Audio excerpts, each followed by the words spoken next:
Olha, eu tenho uma boa e uma má notícia para te contar. A má é que você talvez seja da Lufa-Lufa e nem sabe. A boa é que isso é uma coisa incrível e eu vou te contar o porquê.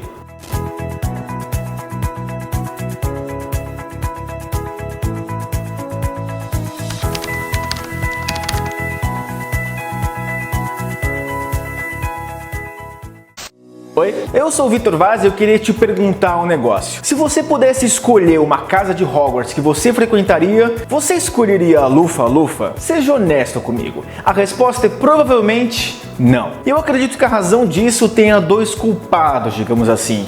O primeiro são os filmes de Harry Potter e o segundo, a nossa incrível autora J.K. Rowling. Mas por que eu digo isso? Isso porque nos livros e principalmente nos filmes, nenhuma outra casa em Hogwarts tem tanto destaque quanto a Grifinória. E claro, isso faz total sentido porque os nossos protagonistas fazem parte da Grifinória, então nada mais justo que você ter um enfoque um pouquinho maior a ela. Mas particularmente eu acho que as outras casas mereciam um pouquinho mais de destaque. Especialmente a Lufa-Lufa. Ninguém quer ser da Lufa-Lufa, cara. Por muitos é visto como a casa mais chata, a casa mais sem personalidade, quase que insignificante. Além disso, o mascote também não é dos animais mais legais da natureza. É o texugo. E por fim, o nome da casa não ajuda. Lufa-Lufa. É sério isso? A Lufa-Lufa é uma casa extremamente subestimada. A Lufa-Lufa representa a decência e a bondade que não procura ser reconhecida. É uma casa que incorpora a equidade, o senso de justiça e a lealdade, mesmo quando ninguém está olhando. E deixa eu te contar um negócio. O mundo precisa de mais gente da Lufa-Lufa. Antes de continuar, se essa aqui é a primeira vez que a gente está se vendo, muito prazer.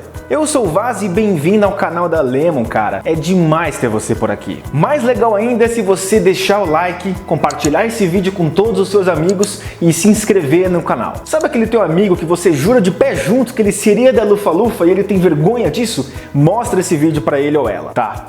Vamos voltar. A filosofia da Lufa-Lufa é mais ou menos a seguinte: faça sempre a coisa certa porque sim. No primeiro livro, Harry Potter e a Pedra Filosofal, o Chapéu Seletor nos diz o seguinte. Pera aí que eu preciso achar a página. Quem sabe é na Lufa-Lufa que você vai morar, onde seus moradores são justos e leais, pacientes, sinceros, sem medo da dor. Então agora fala pra mim, existe algo errado em ser da Lufa-Lufa ouvindo isso? Eles são quase moralmente perfeitos, são pessoas extremamente virtuosas. E se fosse para resumir a casa toda em uma só palavra, eu escolheria integridade. Fala sério, é justamente essa qualidade que a gente espera de pessoas ao nosso redor, não é verdade? Lealdade, amizade, ética e honestidade são atributos, são qualidades que todos nós gostaríamos de ter em nossos melhores amigos. Mas enquanto isso, enquanto a gente deseja esses atributos para os nossos amigos, a gente se vê no espelho como um ambicioso e bem-sucedido Sonserino, ou um ousado e corajoso Grifinório, ou um pequeno gênio da Corvinal.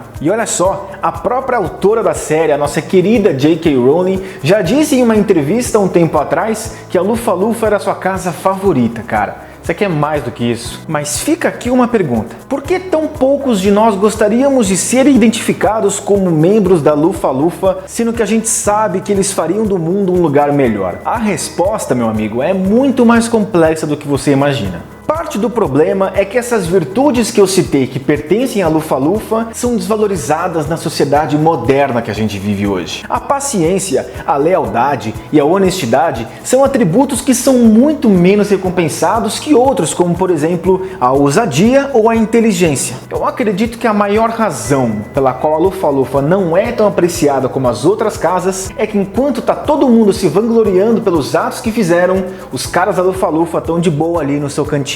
A Rowling, inclusive, explica o respeito que ela tem pela casa da Lufa-Lufa quando ela se referiu ao comportamento que os lufanos tiveram na Batalha de Hogwarts. Diz a autora que, assim como os grifinórios, os lufanos também optaram por ficar no castelo durante a Batalha de Hogwarts. Ela ainda fala que, por mais que os grifinórios sejam destemidos, eles são imprudentes e exibidos. E que os lufanos são totalmente diferentes. The Hufflepuffs stayed for a different reason. They weren't trying to show off. They weren't being reckless. That's the essence of Hufflepuff House. Você viu só que demais? Os lufanos cabem muito bem naquele ditado: faça o bem não olhando a quem. Ou seja, eles fazem as coisas certas sem esperar nada em troca, sem esperar status, dinheiro, reconhecimento, que alguém os veja fazendo isso. Fazem porque é o certo a se fazer. E essa, meus amigos, é uma pessoa rara e especial, que incorpora dentro de si uma coragem única e uma humildade que não se vê por aí. Fala sério. Quantos de nós podem sustentar um comportamento virtuoso sem ao menos esperar uma gratidão, um reconhecimento ou uma validação?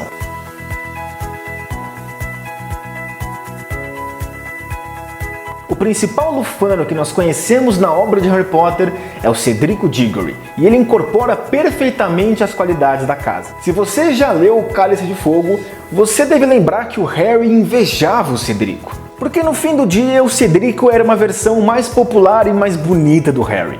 Pelo menos era o que o Harry achava. Além disso, o cara era um baita aluno, um dos melhores, e por isso você não queria competir com ele. Falando em Cedrico, é ele que deveria de fato ganhar o torneio Tribruxo, e não o Harry. O que significa, objetivamente, que o Cedrico era o maior estudante de Hogwarts daquela época. Já parou pra pensar nisso, cara? Por mais que o Harry seja um tremendo bruxo, ele só acaba entrando no torneio principalmente pela conexão que ele tem com Voldemort e algumas ajudinhas extras. Mas quem acaba sendo toda a vítima dessa situação? Sim, cara, o pobre Cedrico, que não tinha nada a ver com a história. Esse enredo é um exemplo perfeito pelo qual um lufano se sobressai, ele se supera, apenas para ser ofuscado e até às vezes martirizado num mundo cruel e injusto que é o nosso. Da mesma forma, em Animais Fantásticos e Onde Habitam, o nosso protagonista, Newt Scamander, que é da Lufa-Lufa, é bonzinho demais para esse mundo. Esse mundo não merece um cara como ele. Ele incorpora essa humanidade empática que só um membro da Lufa-Lufa poderia ter.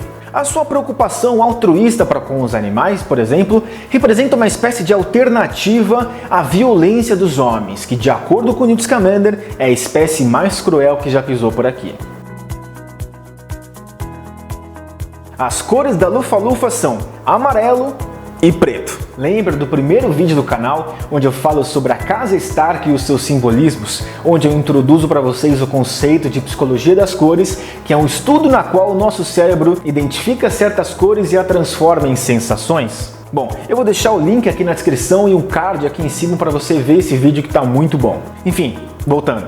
O amarelo está associado ao calor e ao sol. É uma cor ligada majoritariamente a uma perspectiva mais positiva das coisas. Estudos envolvendo a psicologia das cores mostram que as pessoas se relacionam com a cor amarela lembrando de palavras como divertimento, felicidade e alegria. E isso representa muito bem os lufanos, cara, porque não existe casa mais de boa e tranquila do que a Lufa-Lufa. Já o preto, na verdade, é bem interessante. Geralmente associamos a cor preta com tristeza, com luto, com poder, mas isso não faz o menor sentido com o que a gente viu até agora sobre a Lufa-Lufa, não é verdade? Então, eu parei para ver as cores das outras casas de Hogwarts e eu notei algo bem interessante. Lufa-Lufa é a única das 4 casas que não possui uma cor metálica, como bronze, prata ou ouro. E isso pode significar que, diferente das outras casas, os lufanos não têm essa necessidade de brilhar e se destacar perante os outros o tempo inteiro. Não fazem questão da glória,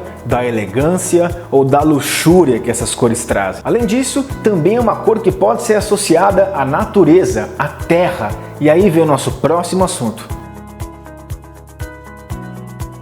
Outra simbologia bastante interessante da gente notar é que cada uma das 4 casas de Hogwarts representa um elemento da natureza. Nesse caso, a Lufa-Lufa está conectada com o elemento terra. Os alunos da Lufa-Lufa normalmente se dão muito bem na matéria de herbologia, e isso faz total sentido, já que a natureza, de maneira geral, é dotada do senso prático e também envolve muita paciência. Afinal, é preciso ter paciência até que as flores floresçam e os frutos se amadureçam. Além disso, o elemento terra em diversas culturas e mitologias está fortemente associado à introspecção, à passividade e à empatia. Justamente as características de um lufano, ou seja, a pessoa que não está interessada em chamar atenção e se exibir, e sim fazer o seu trabalho e mostrar lá que veio. São pragmáticos, eles querem ver as coisas no plano concreto, nada de idealizar. Tudo tende a ser feito com mais calma, com mais estabilidade, com mais paciência, devagar, passo a passo, visando a segurança. O mascote da Lufa-Lufa é nada mais, nada menos que o texugo. Se comparado com os animais que representam as outras casas, o texugo não parece nada demais. Mas aí é que tá, parece. Mas na vida real, os texugos são carnívoros ferozes, cara, e as pessoas nem se dão conta disso. Da mesma forma, os lufanos muitas vezes são subestimados e vistos como inferiores perto de outras casas. E olha que coincidência, cara, os texugos têm uma enorme familiaridade com o elemento terra, igual os lufanos. Coincidência? Acho que não! Não é por acaso que os aposentos da Lufa-Lufa estão localizados no subsolo. Já parou para pensar nisso? Os texugos também são conhecidos pelos seus clãs. São animais ferozes que fazem de tudo para proteger os seus filhotes. Quando ameaçados, os texugos são capazes de enfrentar animais muito maiores do que eles, ou pelo menos muito mais perigosos. E assim como os texugos, os lufanos também compartilham dessa característica. Eles podem parecer inferiores, mas quando é para ficar sério, os caras crescem. E além disso, quando você mais precisa, sempre existe um lufano capaz de sacrificar a sua vida para te ajudar. E ao longo da saga, dois personagens muito queridos da série Harry Potter, que eram lufanos, perderam suas vidas justamente para ajudar os outros. O Cedrico Diggory e a ninfadora Tonks. Ambos mortos em batalha. Afinal de contas, a Lufa-Lufa morreria com você. Enfim, só para resumir o que foi dito aqui, eu acho que é hora da gente começar a respeitar a casa Lufa-Lufa pelo que ela é, e não pelo que você acha que ela é. Devemos pensar na Lufa-Lufa do mesmo jeito que a gente pensa no Cedrico, como alguém que é melhor do que a maioria de nós, como um modelo moral que a gente deve ter como base. O mundo precisa de mais lufanos, então que tal a gente ser um pouco mais parecido com eles de vez em quando? Bom, por esse vídeo era isso, eu espero muito que você tenha gostado. Me fala aqui nos comentários qual que é a casa de Hogwarts que você tá. Não a casa que você gostaria de pertencer, mas a casa que, de acordo com Pottermore, você tá. Não esquece de deixar o like no vídeo e compartilhar ele para todo mundo que você conhece que também adora Harry Potter. E se você é novo por aqui, que tal se inscrever no canal? Eu ainda vou falar muito mais de Harry Potter e sobre as outras casas também. Então me fala qual que é a casa que você quer que seja a próxima. E por esse vídeo era isso, gente. Eu sou o Vaz e até mais.